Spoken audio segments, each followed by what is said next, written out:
If you're looking to pick up a really nice Christmas book, definitely check out The Greatest Christmas Stories of All Time. So it's a pretty big book. It's a little, rather large, as you can see, but it's very nice. I really like the cover. It's beautiful. And it's this is the back, so you can check it out.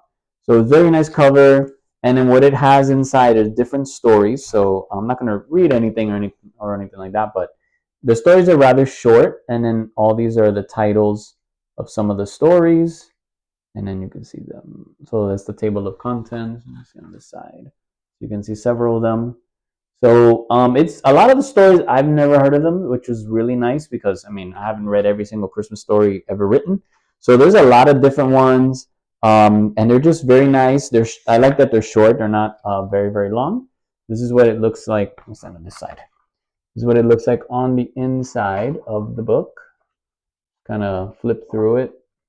So it doesn't have really any artwork, but it's very nice because they're short, so you can read them with your family or you can read them on your own. So I like it also because if you just want to read like different Christmas stories, you don't have to read like this entire book to read a whole Christmas story. You can just read, a couple of them, and then you can revisit it next year and all of that.